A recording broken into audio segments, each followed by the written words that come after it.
Meron bang, ba't gano'n, no? Mekaniko ang tawag, ano? Meron bang mekanika?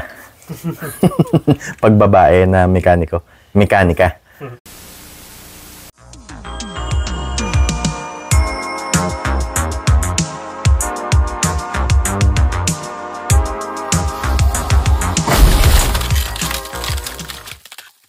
Ayun, guys.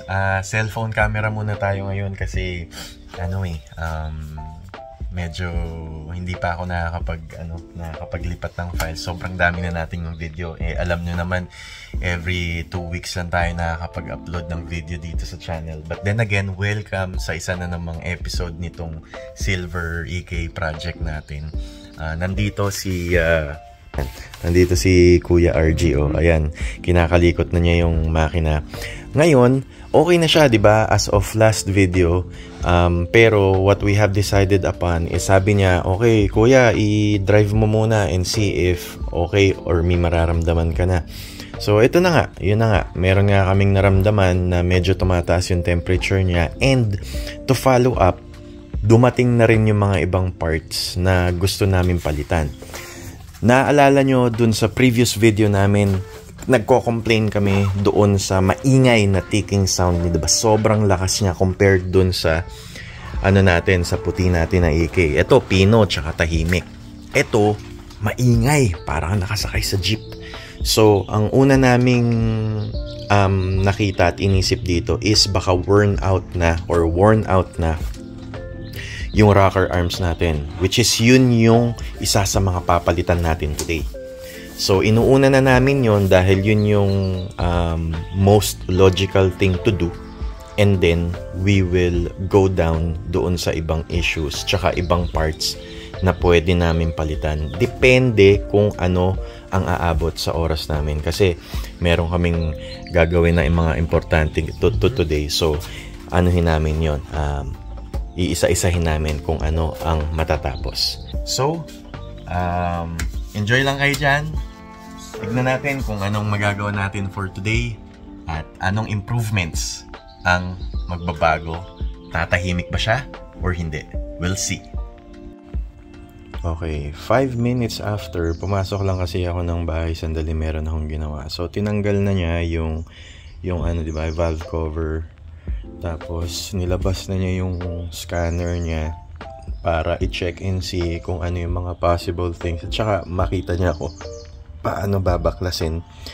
Very handy talaga tong icon na to na scanner. Nandiyan na lahat. And para malaman namin yung proper way to remove it. Then again, ito yung rocker arm assembly natin. Dumating na siya. Dali natin dun. Hindi natin sisirain yung box kasi gagamitin din natin to na dito rin natin ilalagay yung luma na rocker arms natin.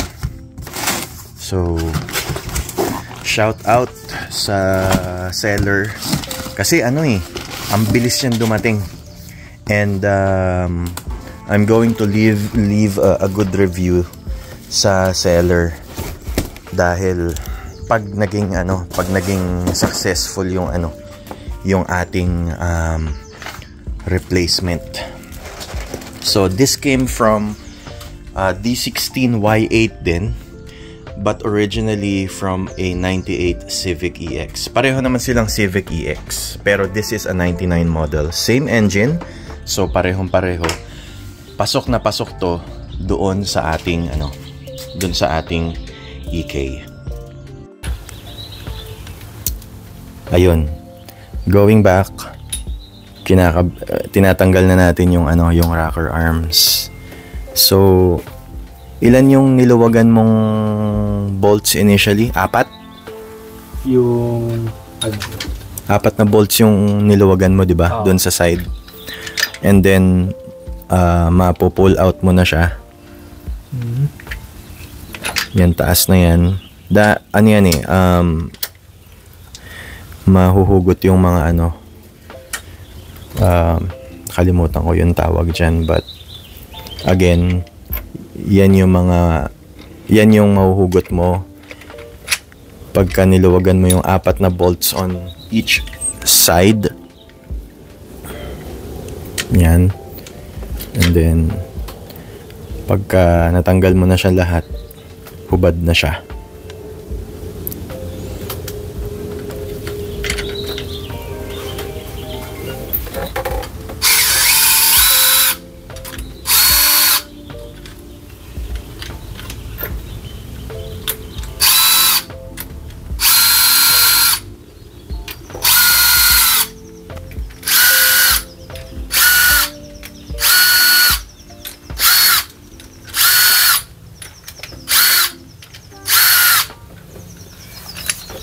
Yan. So, siguraduhin yung hugot na hugot yung mga bolts. Kasi mahaba yung bolts na yan eh. All the way down. All the way down. Yan na.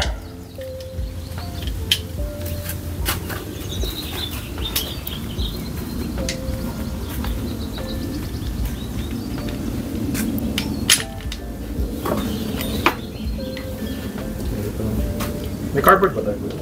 Ito, pwede natin gamitin yung papel. So, lalapag muna namin yan sa floor. Yan, so nalapag na namin sa floor. Bubuksan na namin ngayon yung ikakabit namin na rocker arm assembly. Again, take note, ito ay hindi brand new ha. Ito ay pulled out from a D16 Y8 engine, 1998 model, same trim EX, pero ito kasi is 1999, but same engine, same specs, walang pinagkaiba.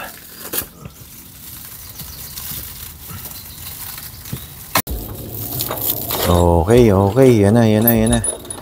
Although ang ano lang, ang masasabi lang namin, hindi masyadong maganda kung paano niya pinackage yung rocker arms kasi kalas-kalas eh. Oh.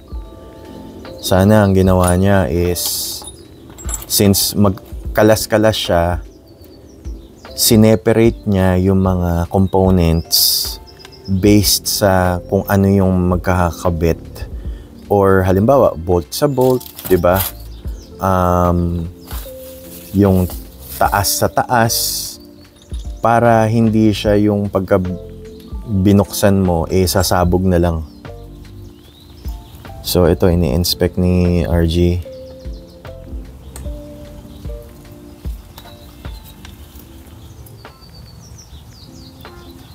Hopefully okay siya, maganda siya, para tumahimik yung engine natin.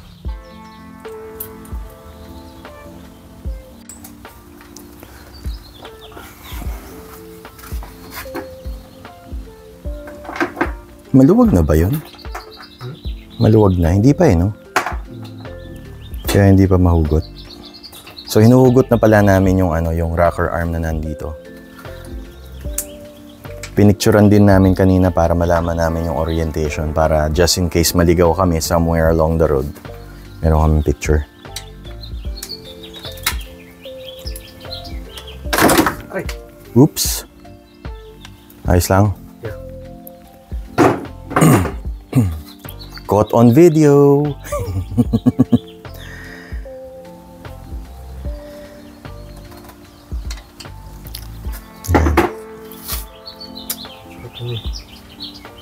Dumulas eh. Ayun. Sabi nga namin, off the camera, pinag-uusapan namin kanina na yung camshaft, medyo meron kaming nararamdaman na parang wear dun sa wear and tear. Yan, wear and tear dun sa camshaft niya. Kasi if you run your fingers doon sa camshaft mismo, medyo may siya may wear talaga siya. And sinasabi kanina ni RG na sana daw maka-get away kami after namin i-install yung ikakabit namin na rocker arms. Sabi ko, it better solve the issue kasi Kung hindi, we're totally wasting money. Sayang lang kung walang pinagkaiba, di ba? Kung ganun lang din, di itapon na tong makinan to. Wala tayong makina. Kasi hindi naman tayo makabili makina eh. Alright, okay. So, nandito tayo ulit sa sahig. Ang ginagawa natin is, eto yung luma. As you can see, medyo, from the looks of it, medyo talagang pagod na siya dahil yung kulay niya and i-compare mo siya dito, di ba? If ito medyo pagod na rin, hindi pa ganun kasunog yung langis na nakakabit sa kanya. Hindi katulad dito, talagang ito, talagang nasunog na eh. Oh. Sunog na. But then again, ito, ina-assemble pa namin. Kasi nga, nung packaging, sabog-sabog siya. So, we want to make sure na tama yung pagkaka-install namin. At saka, ina-assemble namin siya one by one, segment by segment, para makasigurado tayo na tama yung kakabitan natin. Pero sana, kung yung nag-package nito, nag-iisip, hindi niya pinagsama-sama sa isang lalagyan. Yun lang ang masasabi ko dyan. Yan. Siguro ito, RJ, ito na lang yung lilinisin natin mamaya, di ba? Ayan, medyo madumi yan eh. So, lilinisin natin mamaya yan. Kasi makikita yan mamaya. So, sa akin, kulang yung ano. Okay na, bolt in na. Kakabit na. Pasensya na guys ha, medyo tinamad kaming tanggalin na yung yung cam cover. Naabot naman namin eh. Pupunasan na lang namin, lilinisin na lang namin. Sabi ko nga kay RG, nilinis ko na yung engine eh. Subukan niyang dumihan. Tingnan natin kung anong mangyayari sa kanya. Pero, ayan, lilinisin na lang namin mamaya. Punasan na lang namin ng paper towel and alcohol or gas or kung ano man yung cleaner na pwede namin gamitin para dyan, just to remove the oil. Yan. So tinanggal niya muna yung mga bolts, i-align niya ng tama para may kabit na namin ng maayos.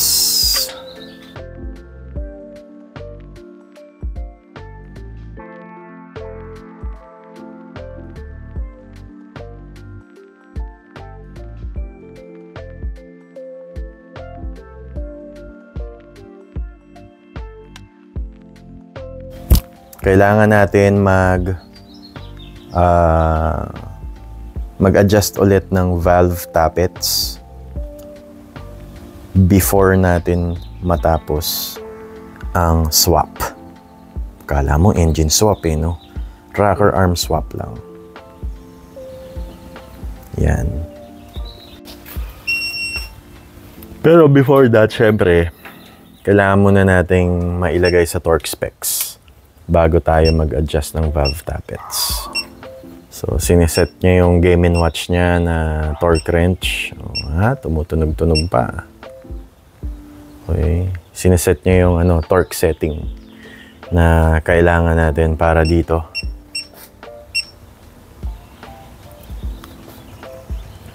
Alam nyo, maganda talaga na mag-invest sa magandang tools para mas madali ang buhay. Pero since si RG, yun yung trabaho niya, kailangan niya talaga mag-invest dyan. Yan.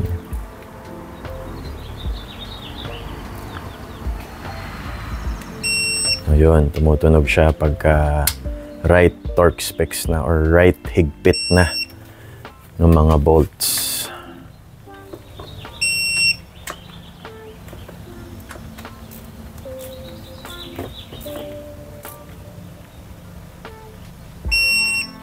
Okay. Oh, ito na. Ano, sigurado ka? So start na natin to. Tignan natin. Wait lang, ayaw ko muna to. Oh, baka lumipad pag nag-start. Okay. Moment of truth. Tingnan natin kung aandar. Let's see. Huwag mo muna ko yung parang i-ano mo muna. Crank, crank lang. Oh, sige.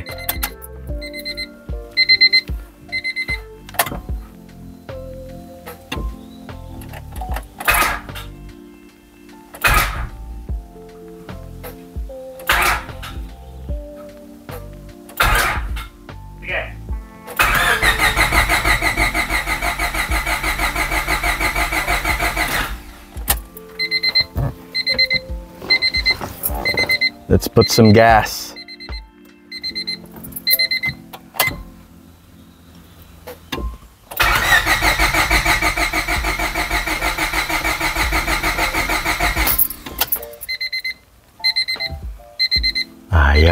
Ayaw mag-start.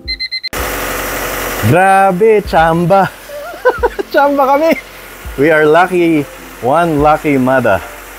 So, ayan yung difference ng tahimik na rocker arms. Ayan, that's the difference between a loud rocker arm and a quiet rocker arm. See the difference? Pino, di ba? Biglang pumino yung takbo. Oh, grabe. Grabe, worth it yung pagpapalit namin. Although nahirapan kami ng konti dahil syempre first time namin magpapalit ng ganyan. May stumbling blocks kahit papano. Pero nakita nyo naman yung difference. Tingnan nyo naman yung difference ng ng tunog. 'Di ba? Grabe, ibang klase. Ang tahimik niya.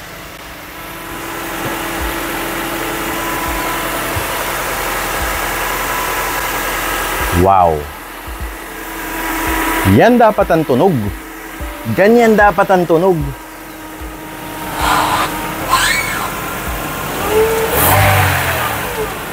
Wag, ganyan dapat ang tunog.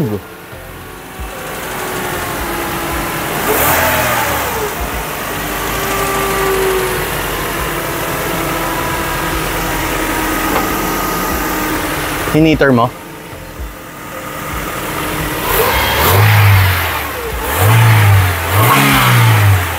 Diba? Ano yung naririnig mong yun? Sige, i-rev mo.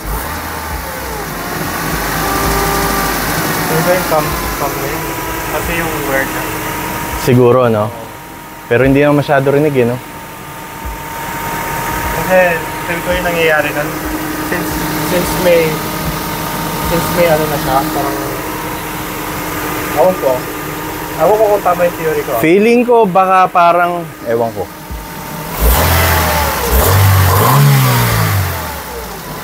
Kaya lang muna natin mag-ano. Oo. Wear it. Pero still, tahimik, oh. Grabe, ang laki ng difference. Ibang klase.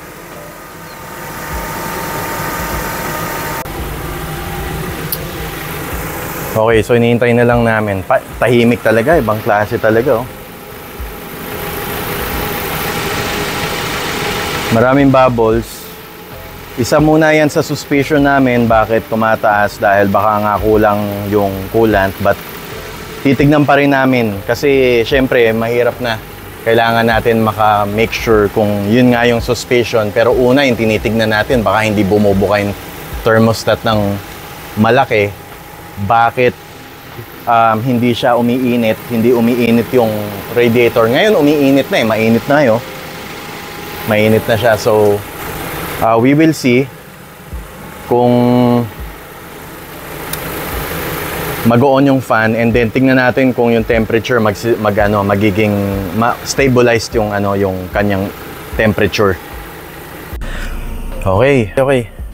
On natin yung microphone. Mini microphone.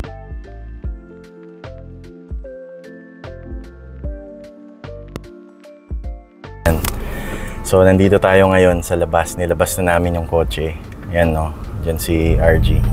Tapos test drive natin kasi titignan natin, isa-scan niya to make sure everything is okay. Tapos titignan din niya kung goods na rin for smog to. Kasi kailangan natin ismog to before tayo magpagparehistro ng sasakyan. Set up niya yung yung scanner para tinitignan niya. Check niya lahat.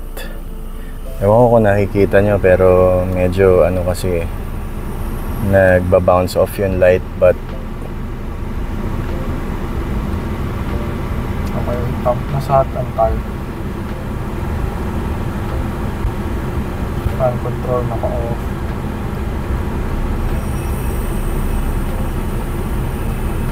So ang aircon natin medyo hilaw. Actually hindi medyo, hilaw siya. Hindi siya masyadong malamig, pero naririnig mo na sinusubukan niya na maglabas ng lamig. So I'm sure na yung freon nito nag-leak na siya, so kulang na siya sa freon. So those are one of the things na natin ayusin dito para umandar siya ng tama. Okay, girl. G. Ay. Yung mga first time na Okay, so far so good. Okay na tayo dito sa idle niya. Okay na rin tayo. Natanggal na natin yung ingay nitong coaching to. Walang problema na tayo dito. I'm so happy with the result.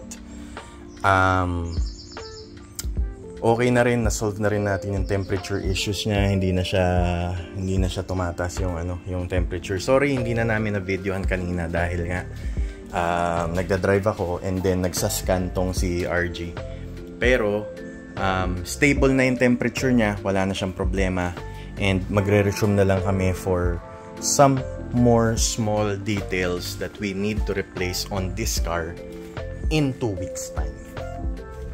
Yan. So ayun, sana nag-enjoy kayo dito sa video natin na ito. Thank you for watching.